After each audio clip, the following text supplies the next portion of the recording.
All right. Good afternoon.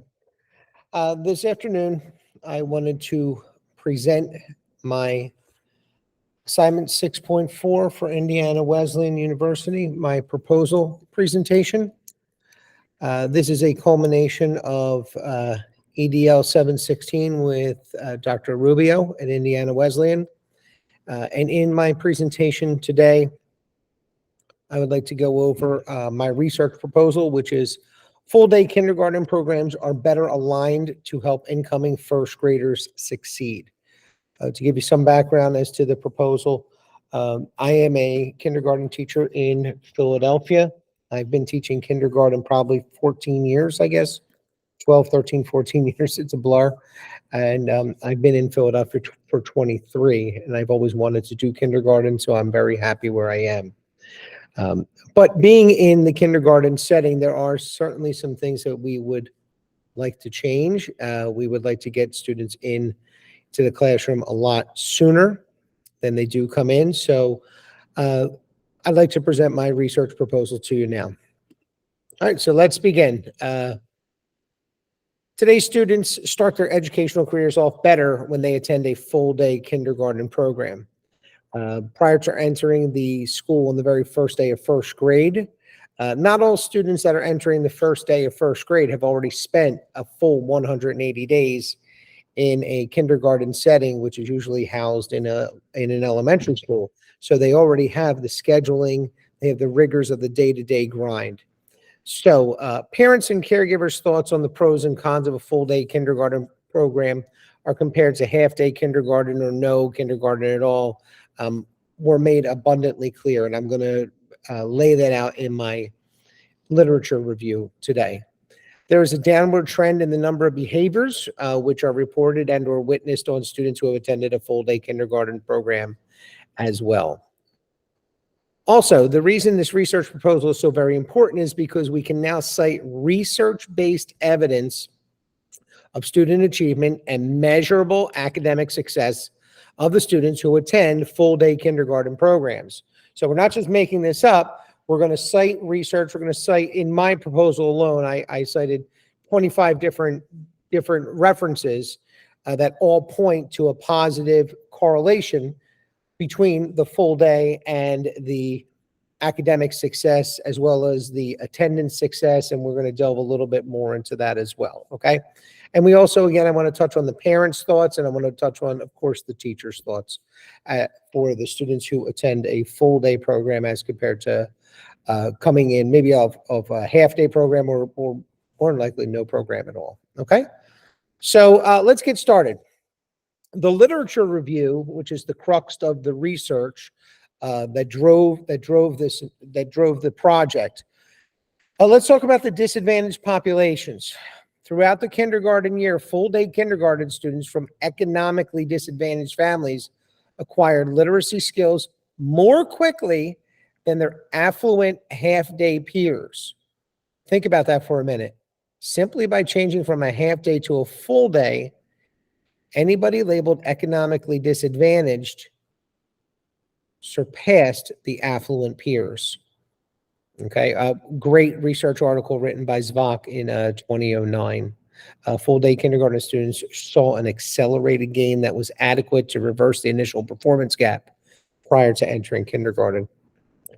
Another disadvantaged population, another interesting point is it has been reported that more than half of the kindergartners in the United States now experience full-day kindergarten programs, and they are most commonly available to the less advantaged children. So that's a real positive sign here. So if we're talking about the disadvantaged populations, well, we're going to flip the script here, and we're looking at the fact that those disadvantaged populations, they now have access to a full-day kindergarten program, and that's in over half of this country. And keep in mind, there are states where kindergarten is not mandated whatsoever. And finally, Milligan, who I reference a lot through my research article, researchers found that when kindergarten is offered for an entire day, there is a reduction in the achievement gap from kids of diverse racial and ethnic origins. And that's what it is all about, okay? So there are 3 articles, Zvok, 2009, Lee, 2006, and Milligan, that all talk about the economically disadvantaged students. And I push my case why we should do this research proposal. All right, now let's talk about the parents and the teachers. Walston and West in 2004 create and defend an argument where the most time a teacher has with his or her students, the better the teacher's rapport is and relationship is with the students in the classroom.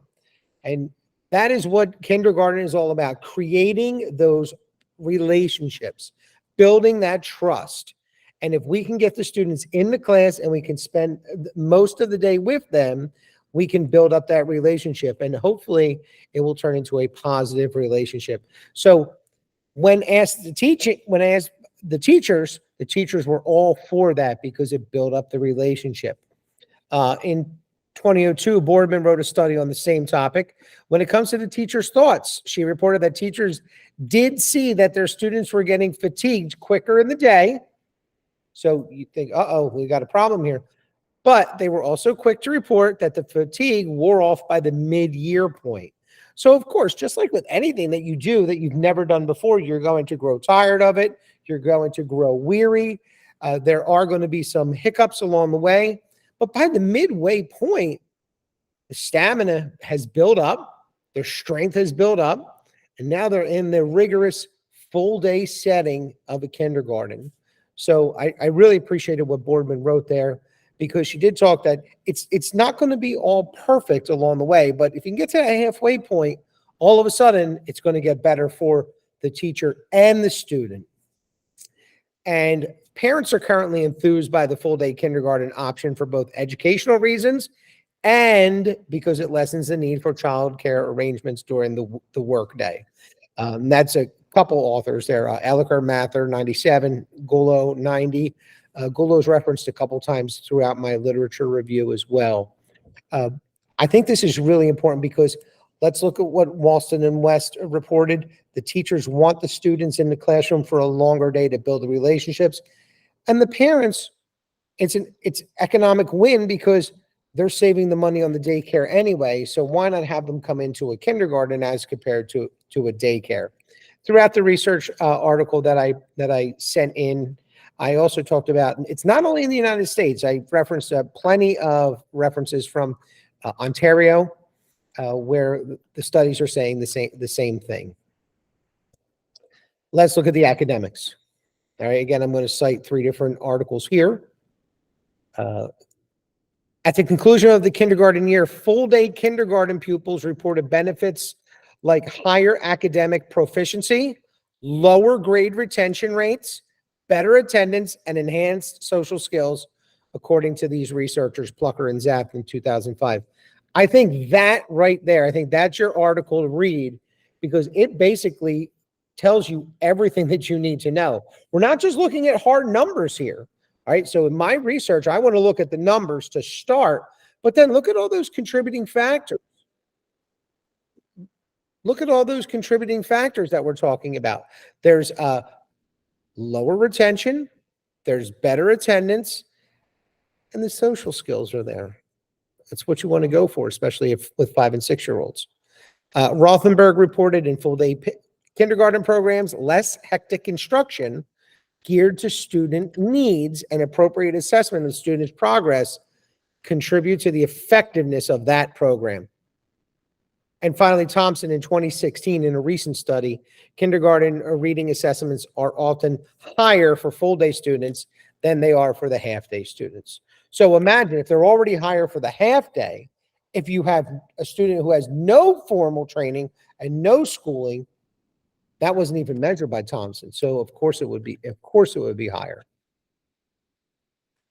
All right, so here are my questions. During my research proposal, I want to raise 3 questions. Number 1, does a student perform better through the end of 3rd grade? So we wanted to have a gap where I can look at, because I didn't want to just say during the first year, but I didn't want to go all the way through high school. So I thought K through 3 would be a nice measuring, would be a nice barometer to go through. So through the end of third grade when a full day kindergarten program prior to entering the first day of first grade. Number two, my question would be, does a student perform better on standardized testing through the end of third grade, such as a STAR test or a CBM when given a full day kindergarten program? And finally, does a student who attends a full day kindergarten program have better attendance? So that is a key. It's one thing to have the program in place, but does that lead to the student coming to school with a higher attendance rate than the other? Okay. So my method, I plan to do the research at the largest K-5 school in a urban area along the East Coast of the United States. It is the largest K-5 school in that Commonwealth. The school is a rather large school, as you can see. It graduates 8 classes of 30 students through their full day kindergarten program into 10 classes of 30 going into first grade. So I thought this would be a great population to examine, because you go from an increase from 240 up to 300 annually. It's a 20% increase in the overall enrollment from K to 1. And then from there, we can gather our information in 2 ways, and I notated them here on the screen for you. We can gather information through the registration process when the students come. And number 2, we can gather information through the required parental interview at the registration time.